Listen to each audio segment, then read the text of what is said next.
अस्सलाम वालेकुम ग्रेड 6, कैसे हैं आप सब। Welcome back to my lessons. My name is Rada Khalid और बच्चों आज इस वीडियो लेसन में हम बात करने वाले हैं यूनिट नंबर 3 के लेसन नंबर 2 के बारे में। तो आइए आज के लेसन को स्टार्ट करते हैं। जी तो ग्रेड 6 आज के इस वीडियो लेसन में हम बात करने वाले हैं लेसन नंबर 2 की, यानी सेकंड कॉम्प्रिहेंशन की। हम बात करेंगे पेज 55 से पेज 58 तक दी गई कॉम्प्रिहेंशन के बारे में। सबसे पहले तो हम बात कर लें कि प्ले स्क्रिप्ट क्या होता है। हम प्ले स्क्रिप्ट के बारे में इतना जानते हैं कि किसी प्ले को यानी किसी एक एक्ट को लिखा जाता है। कोई भी एक्ट अगर आपने करना है, स्क्रीन राइटिंग है या आपने कुछ परफॉर्म करना है, तो वो सारे डायलॉग, सारी बातें लिखी जाती हैं। सारी बातें यानी डायलॉग्स और कितनी चीजें होंगी, कौन क्या बात करेगा, नरेटर कौन होगा, ये सारी बातें एक डॉक्यूमेंट में लिखी जाती हैं और उस डॉक्यूमेंट को यूज करके डायलॉग्स याद किए जाते हैं और उस डॉक्यूमेंट को हम क्या कहते हैं, प्ले स्क्रिप्ट। ठीक है, हमारी बुक में एक जो प्ले स्क्रिप्ट दिया गया है बच्चों, ये ऐसे ही एक इदारे, एक इंस्टीट्यूशन के बारे में लिखा गया है। एक डायलॉग है, कुछ जेंटलमैन है, मिस्टर बम्बल्स हैं, ऑलिवर है और उसके साथ दो लड़के बेन एंड हेनरी। इन सब के बारे में मिला के एक प्ले स्क्रिप्ट हमें दिया गया है और इस प्ले स्क्रिप्ट में हमसे कहा जा रहा है कि आपने क्या करना है, आपने इसको रीड करना है और इसका टाइटल है ऑलिवर ट्विस्ट। ठीक है, तो ये जो लड़का है ऑलिवर, इसके बारे में ये डायलॉग है और ये डायलॉग सिर्फ किस सीन का दिया गया है, सीन नंबर 2 का। ठीक है, तो सीन 2 में जो बातें दी गई हैं आप इस डायलॉग को रीड करें, रीड करके वापस मेरे पास आए और अगर आप इसको पहले से रीड कर चुके हैं तो हम बात आगे बढ़ाते हैं डायरेक्ट क्वेश्चन आंसर्स की। एक बात मैं और आपको बताती चलूं बच्चों कि आपकी बुक में इस पूरे डायलॉग के अंदर ऐसी कोई भी वोकैबुलरी नहीं है जिसको हमारे लिए डिस्कस करना जरूरी है या वो इतनी मुश्किल है कि मैं आपको बताऊं। वो बातें वही हैं जो हम पहले पढ़ चुके हैं और मैं उम्मीद करती हूँ कि आप उनको याद कर चुके होंगे और आपको अभी तक वो सारी बातें जहन में बिल्कुल भी फ्रेश होंगी। अच्छा, अगली बात, आपकी बुक में बच्चों जो वोकैबुलरी दी गई है इस प्ले स्क्रिप्ट के बाद, वो सारी बुक पे लिखी गई है। मैं चाहती हूँ कि आप टाइम लेकर उसको भी स्टडी करें। वो सारी वो वोकैबुलरी है जिसमें वो वर्ड जैसे लिखे गए हैं जो इस प्ले स्क्रिप्ट में यूज हुए होंगे और उन वर्ड्स को आपके लिए समझना जरूरी है, लेकिन उन वर्ड्स के मीनिंग बुक पे लिखे हैं तो मैं यहाँ बोर्ड पे नहीं लिख रही। ठीक है, वो आपकी रीडिंग का पार्ट है, आपने उसको भी पढ़ना है। हम अपनी बात आज स्टार्ट करेंगे रीडिंग फॉर अंडरस्टैंडिंग के क्वेश्चन आंसर से। इससे हमें ये अंदाजा होगा कि क्या हमने ये जो प्ले स्क्रिप्ट पढ़ा है, जो डायलॉग्स पढ़े हैं, क्या हमें उसकी प्रॉपर अंडरस्टैंडिंग हुई है, क्या हमें समझ आया है।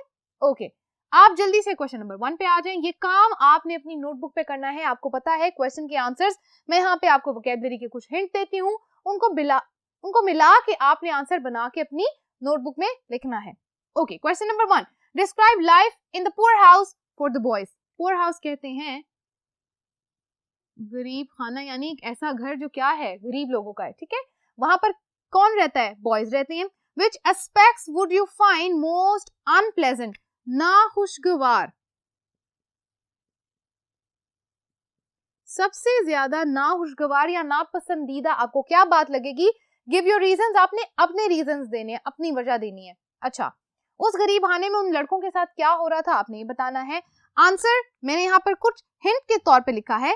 They were called parish children, उनको पैरिश चिल्ड्रन कहा जाता था। They only had gruel to eat. Gruel क्या होता है, इसका मीनिंग आपकी बुक में लिखा है दैट इट्स अ पोरेज, ये एक ऐसी चीज है जो पोरेज से यानी दलिये से बनती है, राइट। ओके, और दे यूज्ड टू स्टार्व और had less food to eat. ठीक है, उसके अलावा the children were treated badly and manipulated by whom, कौन उनको तंग करता था, by other boys। और इसके अलावा आप लिख सकते हैं by the gentleman और Mr. Bumble, आप कोई भी रीजन लिख सकते हैं। अच्छा, आपने बताना है कि आपको इसमें से सबसे ज्यादा बुरी बात क्या लगी कि उन बच्चों के साथ जो हो रही थी। आप बात कर सकते हैं that they used to starve, उनको भूखा रखा जाता था, या आप कह सकते हैं कि उनके साथ क्या बर्ताव किया जाता था कि उनको लेस फूड दी जाती थी, थोड़ा खाना दिया जाता था और उनको बुरी तरह ट्रीट किया जाता था, उनको लोग मैनिपुलेट करते थे, एक्सप्लॉइट करते थे। और जब आप इस बारे में बात करेंगे गिव योर रीजन, तो आप अपने आंसर में लिखेंगे आई थिंक दैट। जब हम इस बात के बारे में लिखते हैं तो हम लिखते हैं यहां से आई थिंक दैट और आगे आप अपना आंसर लिखेंगे। Okay, alright. Number 2, how does Henry and Ben exploit Oliver. Oliver वो जो 9 ईयर ओल्ड बॉय था, उसको किस तरह एक्सप्लॉइट किया जा रहा था कौन कर रहा था? हेनरी एंड बेन, वो जो लड़के पहले से वहां मौजूद थे. Oliver was being fooled and tricked into getting or asking, दोनों में से एक आप वर्ब यूज कर लें, for more food or by scaring him, उसको डरा धमका के, that they will eat him up, कि वो उसको खा जाएंगे अगर उसको मजीद खाना ना मिला. तो हेनरी और बेन जो है इन्होंने ऑलिवर को इस तरह से डराया धमकाया कि तुम जाकर कुक से मजीद खाने के बारे में पूछो, खाना मांगो, अगर नहीं मांगोगे तो उसने उसको इतना डरा दिया कि मैं तुम्हें खा जाऊंगा. ठीक है, alright, let's move on to the next question. Question number 3. What differences do you see between Ben and Henry? Ben और हेनरी में क्या डिफरेंस था दोनों में? आपने एक बात देखी होगी कि Henry was the angry one. ठीक है, he was the one to ask for more food and planned to exploit Oliver. आप लिख सकते हैं planned to exploit, फिर आप ed नहीं लिखेंगे, exploit Oliver. ठीक है, वो उसका प्लान था. और बेन ने क्या किया?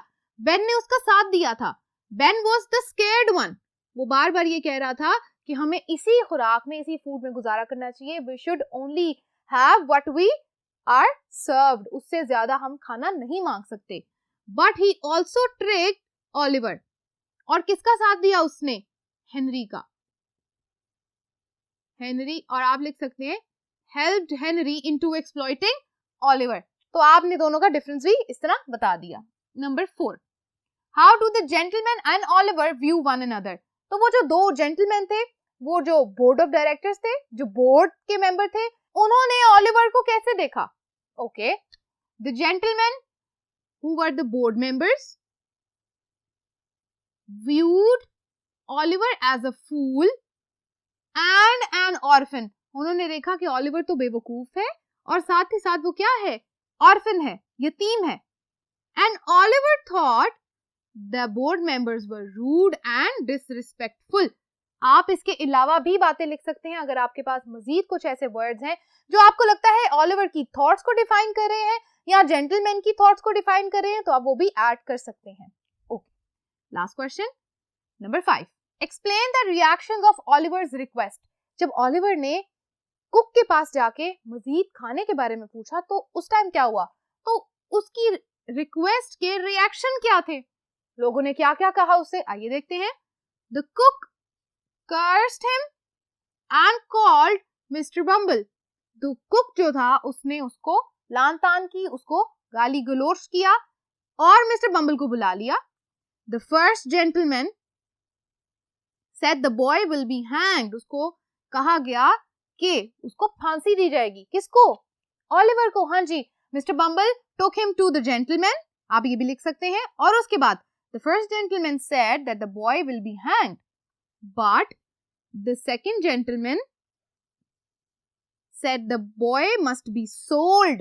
That's how the parish will gain money. इसी तरह पैरिश को, यानी उस इंस्टीट्यूट को जहां पर वो सारे बच्चों को रखा गया था, उसको क्या मिलेगा? पैसा.